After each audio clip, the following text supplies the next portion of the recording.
name is Glenn McQuinney, and I'm the broker-owner of Keller Williams Referred Realty.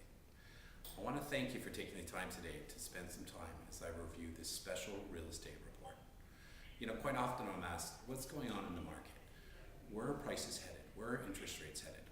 So I took some time over the last couple months to really study this very thoroughly. And I want to share with you this. What I see going on right now, especially in the first 5 months of the year, is we have almost like the case of the missing real estate volume. And what I mean by that is, right now, listing inventory is down about 20% year over year to last year. But the prices are up 9 to 10%, which kind of makes sense because you probably heard about bidding wars and there's very little inventory. But what really concerns me is the number of sales have also dropped almost 20% this year. In fact, in May, they were down 27% year over year. So what's really going on in the market? Well, what I think is happening is most economic cycles kind of follow 5 or 6 different pathways. So if you're in like a recession and you start to come out of a recession, prices stay the same, but the volume goes up. And this probably accounts for any industry, not just real estate. Could be the stock market, could be the industry that you're in. As the economy improves, then the volume kicks up a little bit more, but prices don't really get to move because people are still competing and they're still operating on very thin margins. The next more advanced stage of the economy is that prices go up and volume goes up. This is then followed by a peak of a market where prices go up, but volume goes sideways. And this is what we started to see last year. And this year, which is usually the kind of foretells where this market's going to go, is we've seen price go up, but volume has actually gone down. In fact, over the last 2 years in Canada, properties have gone up 21%, but in the last 12 months, the volume of sales has gone down 12%. The second factor that you have to look at is interest rates. Now, at Keller Williams, we're very lucky because we're, I think, the second largest now in North America with 82,000 agents. And we have this multi-million-dollar endowment fund at Baylor University for pure real estate research. And a lot of stuff that they've been sending us and that I've been finding on my own seems to be indicating that interest rates are going to go up probably 2 to 2.5% by June 2012. So they seem to be kind of calling fairly flat interest rates for the next 3 to 6 months, but then kind of slowly creeping up. Part of the reason I think interest rates have to go up is because I think most governments are going to eventually be fighting inflation.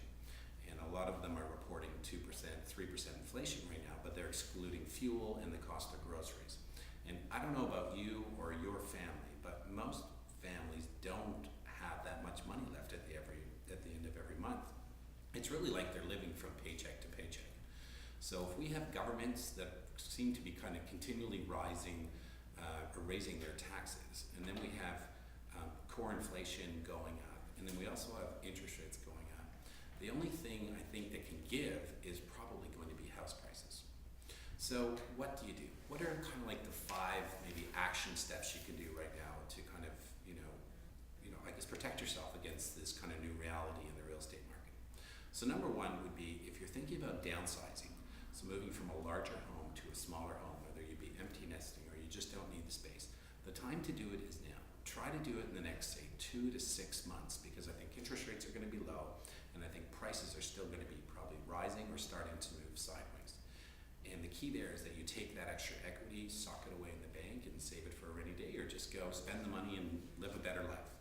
Number 2 is if you're thinking about buying your first home, if you're a first-time home buyer, then you should probably go now, like in the next, say, 2 to 6 months, while interest rates are low.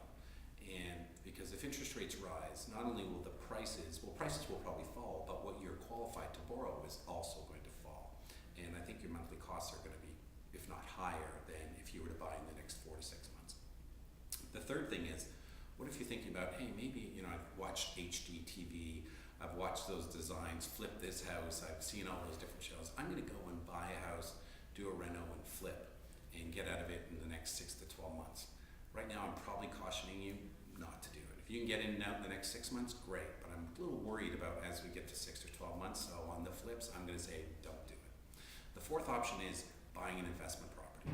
If you're thinking about buying one, again, do it now. And I'm not trying to be self-serving by saying, like, do this all between 2 and 6 months. I'm just saying, do it now when interest rates are low and lock in for a long-term mortgage. Don't take the variable rate. lock in. 5-year money right now is 3.7, 3.8, 3.9, super cheap. And remember, rents always go up over time. And if you don't want to do any of the above, you must really seriously consider switching your mortgage or converting your mortgage right now if you're in a variable product from variable, and a variable mortgage means, you've probably got prime plus half, prime plus 0.95. I want you to switch it into being like a long-term mortgage, like a 5-year mortgage. If you've got 1 year left on your mortgage, you might want to talk to a mortgage broker right now, or contact us. We can put you in touch with people and convert that to maybe 3-year, 5-year, or 7-year mortgage. So I hope this was helpful. If you need more information, please feel free to call us at 416-445-8855. It's Glenn McQueenie from the referral team.